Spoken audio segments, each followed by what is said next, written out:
I've just unhooked the van and I'm heading into Narromine, into town. I'm going to go see the MCGRATH statue. Got to get some petrol and do some groceries. So I'll take you along. Sophie's staying here with the dog. The MCGRATH statue. Fast bowler career 1993 to 2007. Such a small town, but such a big hero. He's so big in Narromine because he grew up in Narromine, which is pretty cool.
Good morning, guys. You would have seen us last in Narromine. We didn't do much at all. There's not much to do there. And you would have seen us doing a lot of driving. We did about 300 Ks. Oh, Ginger's pulling me. She wants to sniff a tree. Yeah, we did about 300 Ks from Narromine to Walgett yesterday. We're on not a big deadline, but we got something pretty exciting booked in for, I don't know, a couple of weeks, so we're sort of rushing a little bit to get up there or get to wherever it is, I don't know. Sophie's booked it and I can't wait. So I just thought I'd show you our campsite and what we get up to today. Very simple, still hooked up to the car, legs down.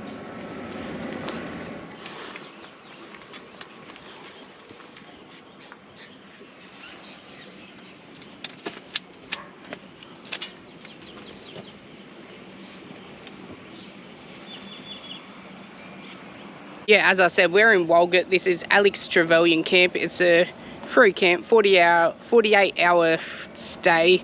They've got dump point water, showers, barbecues, toilets. It's bloody awesome.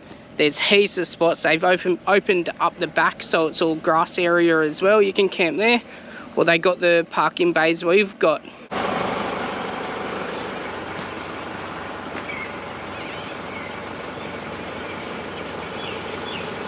That was the Jimmy Little water mural.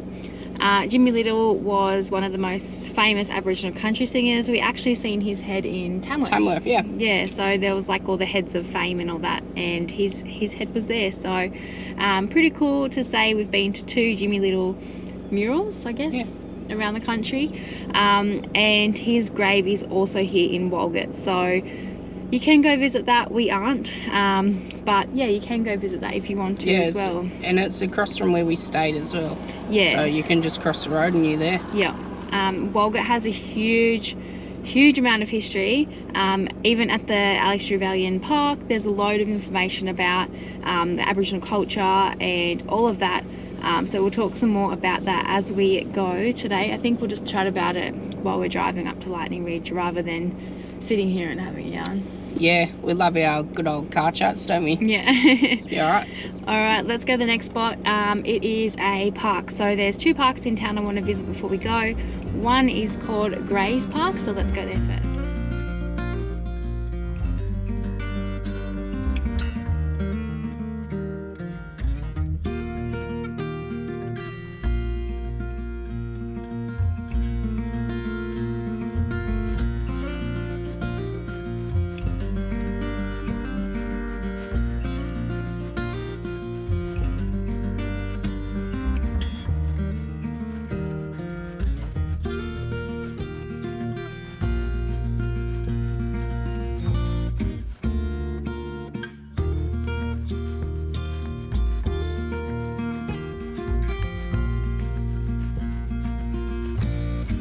This site that we're on now is called Gray Park.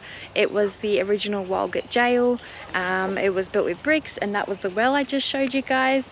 I've got the info here. It was established in the 1880s and it stood from 1881 to 1966. You can actually still see the bricks. So I'll show you guys quickly. The old bricks in the ground from where it used to stand. Yeah, and they've got toilets and everything here. Nice park for kids to play. Don't know if we had kids, if we'd bring them to play here. There's a few parks in town that you can pick from to play at. This one does give me a bit creepy vibes, but I think that's just because it used to be an old jail. So yeah, anyways, dog friendly too, so that's pretty cool. No one here today, but pretty cool to say we've been to one of the old jails, even though it's not there anymore. So yeah, next spot is Apex Park. We'll show you that when we get there. We're at Apex Park now. They have an Olympic-sized pool, I think it was, a playground, and artesian bath pool, which is all year round, 40 degrees or 45 degrees. So I'll show you that.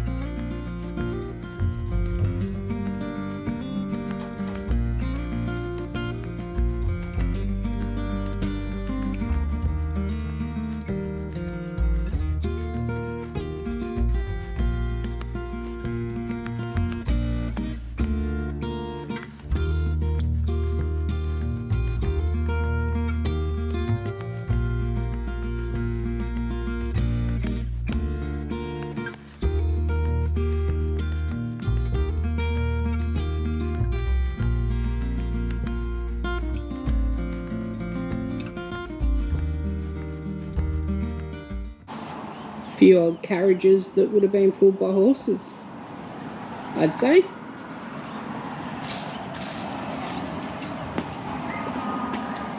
Tabletop wagon. The team, such heavy loads required large teams of draft animals, especially on muddy roads. 4 or more horses were needed just to move the vehicle around when it was empty. When fully loaded, up to 40 bullocks or 30 horses could be yoked in pairs to the front. Drivers did not sit on their wagon loads, but led the way on horseback or by walking. Road and weather conditions usually determine whether horse or bullock were used, when roads were either very rough or did not exist at all.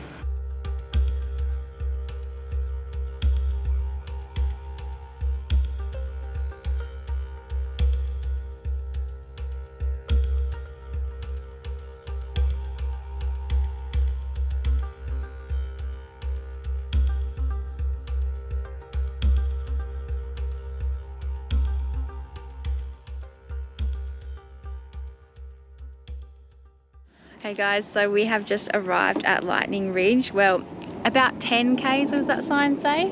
11 k's on the street? 11 k's. 11 k's south of Lightningridge. We're staying at Lightningridge Rest Area, where the big emu is, just outside of town. It is a popular spot. It's only just gone lunchtime, so maybe people are just having lunch, but we thought we would just pull up and we'll go into Lightningridge tomorrow. We can also let you guys know all about Walgett and the history that we were going to tell you in the car, but we didn't end up telling you because we got distracted by the cute emus running around. There was so many. Yeah, so we thought we would just pull up now, make some lunch, settle in for the afternoon. People have got fire pits here, so might have a fire, not too sure yet. We just have parked up in a turning bay, so to the side of a turning bay, so we can actually get out quite easily in the morning. Really good spot, quite busy. Yeah. Anything else to add? I think you've hit it. It's all good. We'll camp up here 2 nights, aren't we? 1 night for now, 2 nights if we want to. If we want. Like, yeah. we've got the ability to do 2 nights, but yeah, I'm not sure if there's much to do or a little bit to do. If there's anything closer after Lightningridge as well, like, we'll have to have a look. I've allowed... There's a few camps after. Yeah, so. I've allowed 2 nights, but I kind of like don't want to leave the van here because it's a rest area, so we would just take the van into town tomorrow and see where the day takes us. If we end up here, we end up here. It doesn't matter. Yeah. As long as we sleep somewhere, I guess. Yeah, there's always somewhere to sleep. So if you guys are concerned, for reference, there's probably about, what, 6 vans here? Well, there was, the 2 motorhomes that all set up, camped up for the night, I'd say. And I think over there they're setting up. Yeah, they're setting up, and then there's a couple more vans out the back as well. So yeah, so there's a few people. About, say, 6 or 7 vans. It's lunchtime, it's Sunday, and it's the first weekend of school holidays in New South Wales and the second week of school holidays in Queensland. So that's for reference. Yep. You're always going to find somewhere to sleep. Ginger girl's just sitting on my lap. So I've taken a photo of the sign at Walgett to tell you guys about it because there's so much info. I will have my phone here for reference as I talk to you guys about it, just so I don't get it wrong, although I probably pronounce the names wrong, just letting you know in advance. I will put the photo that I took on the screen as well, so you can actually pause the video and have a read if you want to read the whole thing. I'm just going to point out a couple of things that I did want to share and that did really stand out to me. So if we also go back to when we drove through to Walgett, we stopped at Gilgandra. You might have noticed, you might not have noticed, on the screen at the bottom, the country actually says it's multiple countries, not just the one country that you usually would see on our videos. Ginger, what are you doing? She's making an armrest with that. So you might have seen that as well. If not, it's there. You can go back and have a look. That is because when European settlers come through and put borders in and fences in and named towns, the towns that they were, this is when all the nations got split up, basically. So long story short, kind of, that's why that there's 3 nations or countries together in the one town, because they all met there, and Gilgandra was a significant meeting place. Walgett is very similar in this regard, of also having all the nations meeting there between the rivers. So Walgett actually means, in the Gamilaroi language, 2 rivers. So the 2 rivers meeting is where the 3 nations will come from, and they will all meet in Walgett and have their ceremonial things that they do, and men's business, women's business, all of that kind of stuff. So the 2 rivers that meet, I was reading about it. So Gamilaroi country is where Walgett is, but close to its western border of the Barron River, is west of the Barron River, is Nijiwamba country. I'll put that on the screen as well. And to the north and west, on the other side of the big Warrnambool, lies Yalare country, which is what we're in now. People from all these 3 nations now live together in Walgett and the satellite villages of Namaui village, I think it's pronounced, and the Gingy Reserve. So there's still people living in community in those villages, which is awesome to see. I was reading about it. It's actually quite sad, as a lot of the Indigenous culture is, but it's saying here that as Aboriginal people were gradually moved from reserve and station camps, they were moved further away from their land, and they came to living in tin shacks around the edges of town. Most camped besides the river, where they could always find a feed and collect water. Again, these people worked for the agricultural industries and provided services to Walgett town families and local businesses. Some Walgett elders, as happened to generations before them, were taken as children from their families to live at the Cootamundra Girls' Home and the Kinchilla Boys' Home. They're now known as the Stolen Generation. So, saying here as well, the Walgett Aboriginal community lives with the legacy of generations of poverty, low education levels, poor nutrition, lack of access to lands and foods, great losses of languages and cultural knowledge, native vegetation and water quality. Aboriginal activists established local Aboriginal organisations with the Land Council, medical services and legal services, and etc. To also, they had volunteers to help with the elders, and the Walgett Aboriginal Medical Service, Walgett Aboriginal Land Council and the preschool survive, all due to voluntary leadership. And there was also something here saying as well, yeah, many elders living in Walgett today grew up on those stations and camps where their parents worked hard to pay and for little pay to establish local agricultural industries. So really, really crazy that there's such a big presence still there. So there's still 44% of the Walgett population is Indigenous in Walgett. They are just living on the outskirts of towns mainly, only because they have been pushed down. That's just where they ended up staying. Obviously there will still be Indigenous people living in town, but yeah, just unfortunately they all got pushed out when European settlement came in, and had to kind of find their own way with little pay, which is awful and super sad. But yeah, there's a huge Walgett history information all in the visitor centre as well, so if you do want to go in there and get some more info, it's all in there. But thought it was quite interesting to learn about. Also, we did learn about a walk that we could have done, but we didn't do. So if you're in the area, it might be reopened by the time this goes live. But there is a walking trail. I have it up on my phone as well. It is called the Tracker Walford Walkway. So back in the day, the police hired a bunch of Aboriginal people to assist them with tracking in the bush, people who got lost and all of that stuff. There was this guy called Norman Tracker Walford, Norman Walford, sorry, and he last retired from the New South Wales Police on the 3rd of May 1973 after a career of 25 years. So that walkway around the Narromine River, I think it's called, is named after him. So what an honour, and it's a whole thing for the town. But I'll also put this on the screen, just how it's got all the info about it. It says it's open, but then it's got the temporary close, so I put all that on the screen as well, so you guys can have a look and look it up. But yeah, that's all I wanted to share about Walgett. I thought it was super interesting, loads of Aboriginal and Indigenous heritage, and yeah, that's all I wanted to share. But now we are at Lightningridge, in a new country, new nation. So excited to explore another location. That will be tomorrow though, because tonight it is almost, what, 4:30 now. Yeah.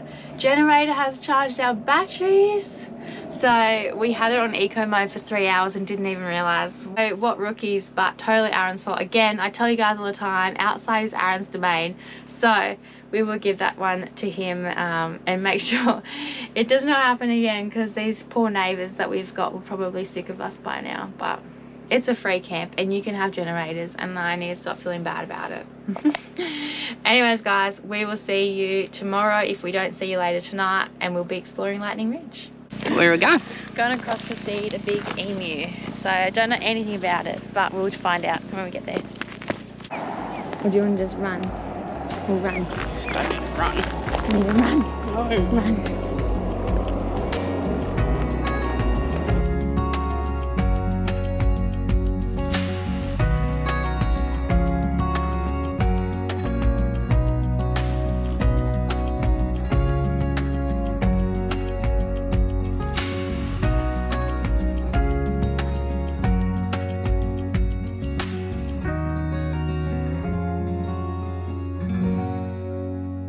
About the emu sculpture. The emu is the totem of the Gamilaroi people, so that's in relation to that. Yeah. Also, if you look up at the sky at night below the Southern Cross, you'll see an emu egg. So again, there's so much more to it.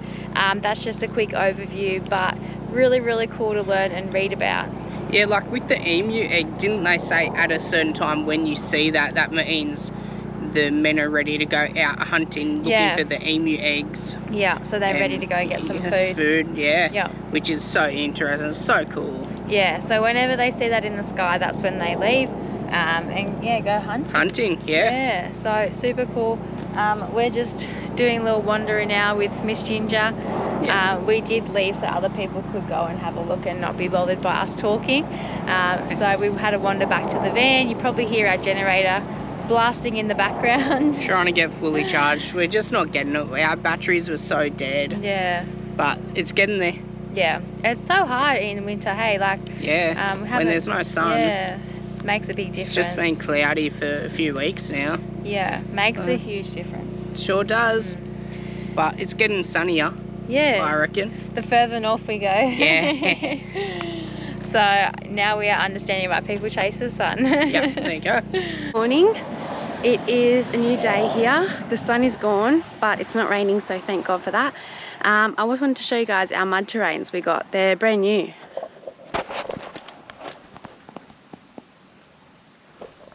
Check those bad boys out. Oh gosh. So yeah, a little bit muddy coming in here, but yeah, not too bad. So it will just flick off down the highway, won't it? The mud. What? The new mud terrains. Mud terrains? Oh, you're terrible. Is that a dad joke? Yeah. Not even that muddy. They are pretty muddy considering it wasn't even a muddy track. Terrible. Anyway, today the plan is to go into Lightningridge. Gonna have a look around what there is to do and yeah, see where the day takes us. Not too sure where we're sleeping tonight, but rain is on the forecast for, I think, what, 3 days we said? 2-3 days on and off. So I take back what I said about this is why people head north, because yeah, rain is following us. Anyway, it's not raining right now, so we're going to enjoy it. Yeah, and you probably can't see it, but just over there are 3 emus. Yeah. We're here from yesterday and they're still hanging around. Yeah, you can't really see them, but they're just there. When we drive out of camp, we might see them. Yeah. But yeah, they were just hanging around. Yesterday, Arvo, we had a chat to them. And then, yeah, they're back this morning. So anyway, let's go.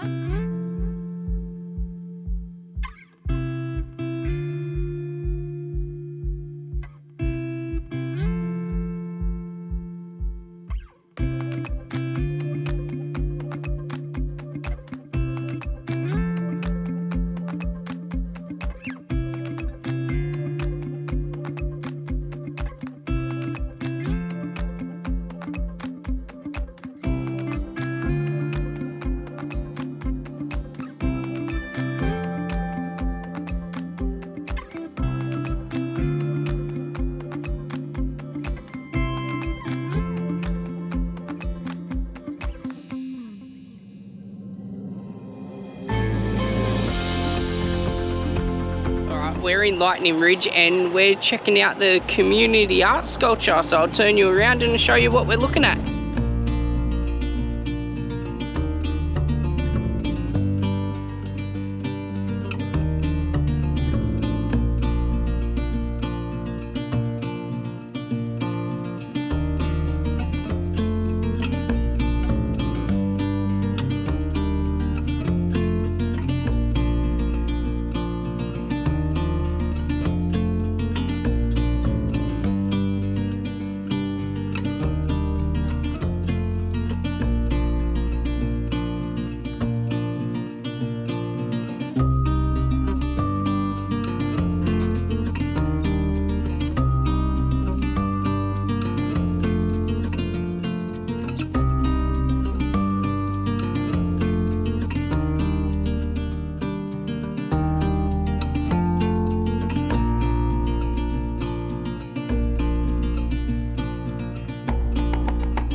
Alright, we came to the information centre in Lightningridge and I had a chat to them. They said there's plenty to do with dogs, pretty much everything except for 3 things, and we can't get to them anyway because the roads are too wet and corrugated. So they said you're better off leave your van here. So they said park it anywhere in the information parking bays. So we did that. I've unhooked and we're about to head off. Catch you later, Snowy. Let's go. So we decided we're going to do the yellow car door tour. Loads to see as you go around. They've got all different car door tours, so you just drive around town and they tell you about them on your map as you go.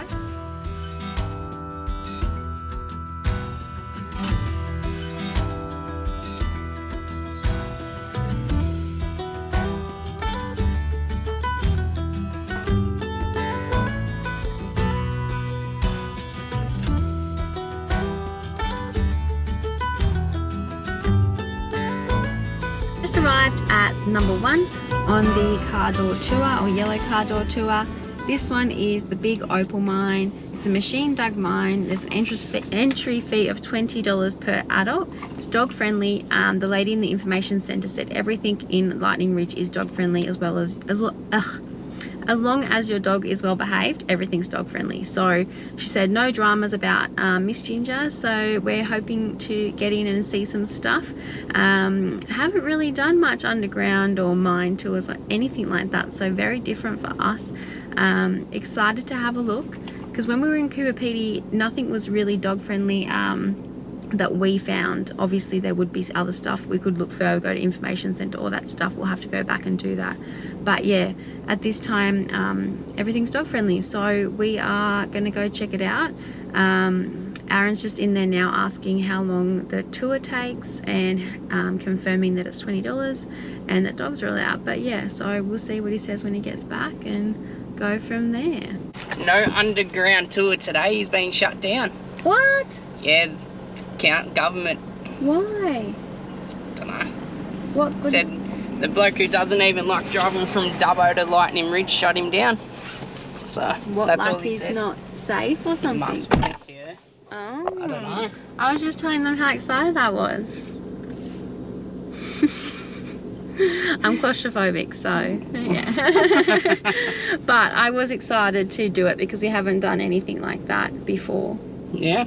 Anyway, so that's a shame. That's a shame. Next stop is various mining equipment can be seen amongst the dumps of dirt. Yeah, I can see that from here. Alright, well that's a shame, but anyway. Guess I keep driving. Keep doing the tour, huh? Yeah.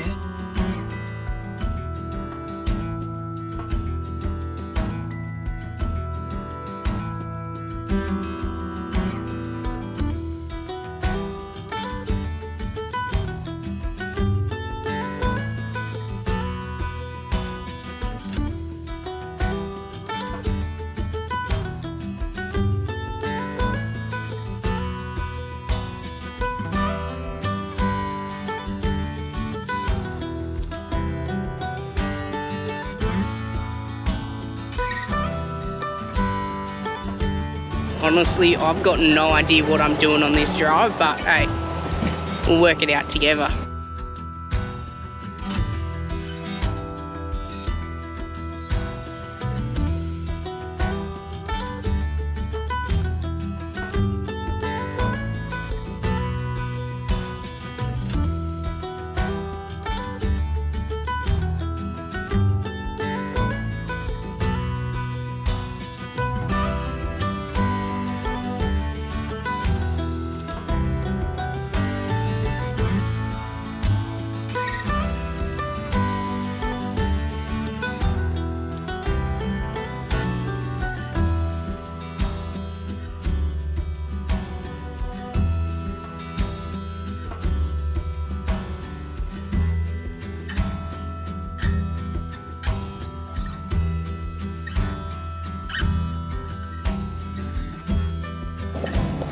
Sophie just got caught out. I just seen her eating and then she was like,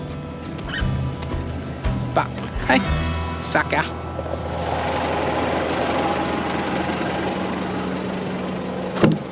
What are you eating?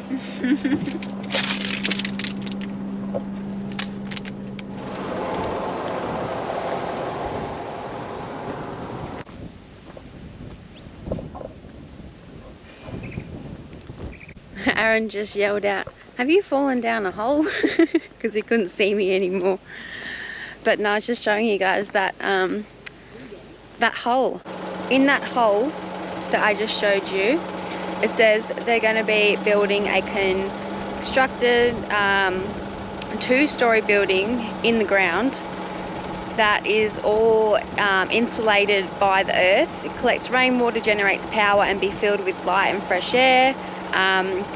Landmark cultural attraction to be developed in stages, will house the world's greatest public collection of priceless opals and opalized fossils from the age of dinosaurs, Australian crown jewels, and celebrate the unique natural and cultural heritage of Australia's opal fields. So pretty cool to see that hole. We were going to go underground in another one called Blackhand Mine, but there was a dog there off lead, and Ginger was not happy about that. So we obviously weren't either after everything, and you guys know how much we rant on about dogs being on leads, so it makes it a bit difficult, but that's all right. I'll go take a look now. It's where you can babysit. Yeah, it's where they're building the... Yeah, I read that. Yeah.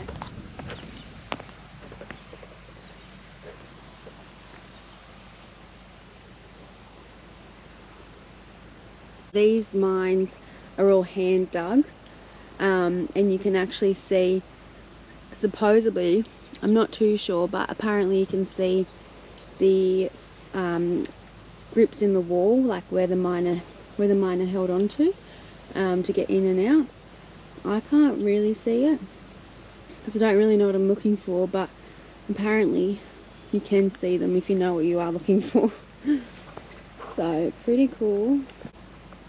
There's loads of these around, obviously. That one's a bit harder to see. So Lunatic Hill open cut mine, working mine. This is what everyone is so excited to see.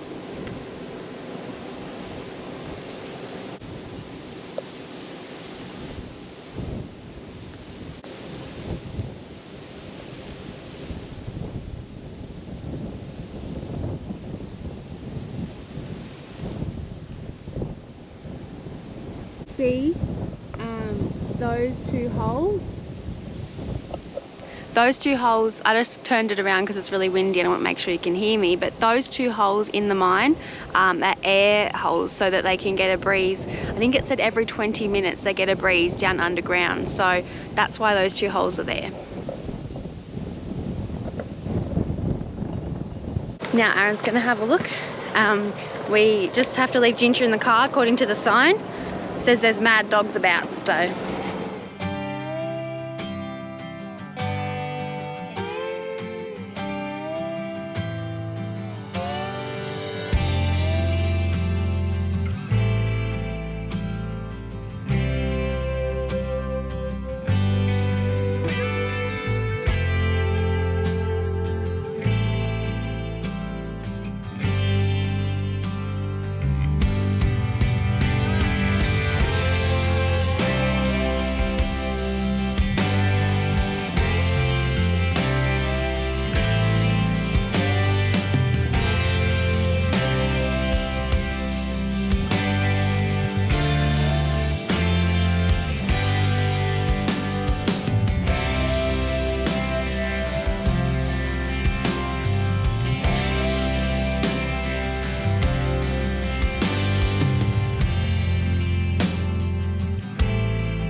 So Lunatic Hill Open Cut is the largest open cut mine in New South Wales and one of the richest sources of precious black opal found ever.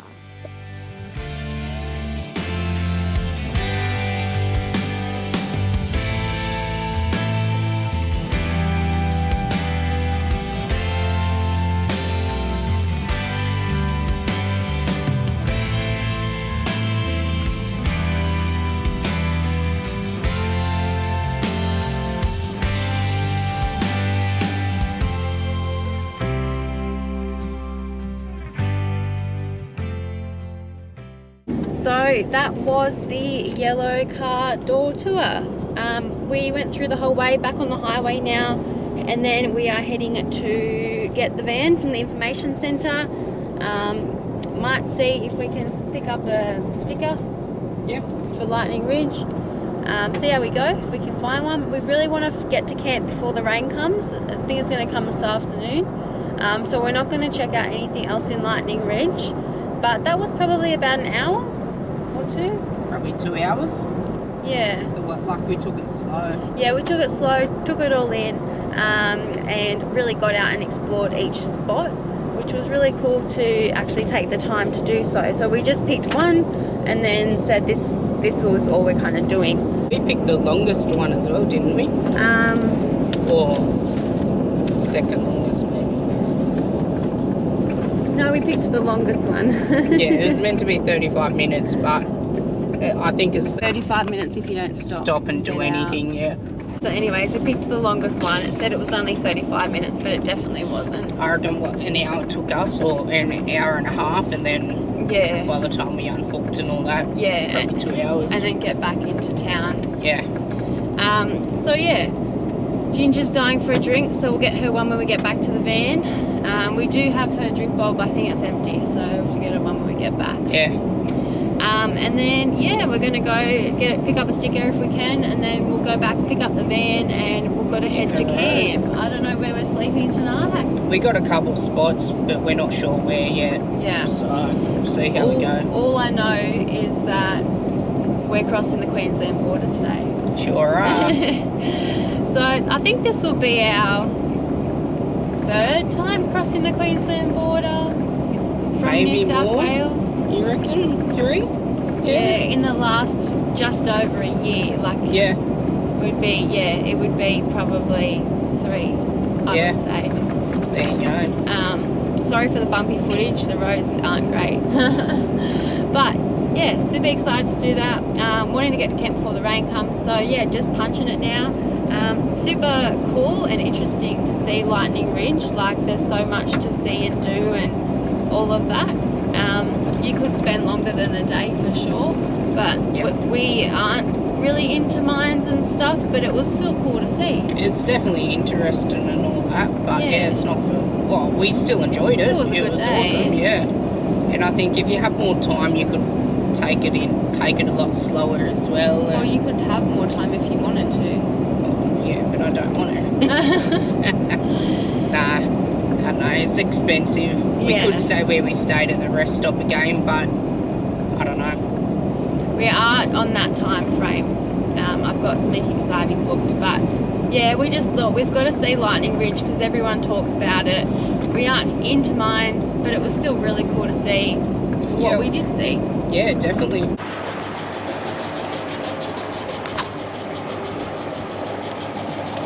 Filling up at a table. So petrol is, or diesel is, 10 cents a litre cheaper than it was in Lightningridge. So we've just crossed over the border, it is starting to rain, and we are getting some fuel. Then we are heading down to Dirabandi. So yeah, see you when you get there.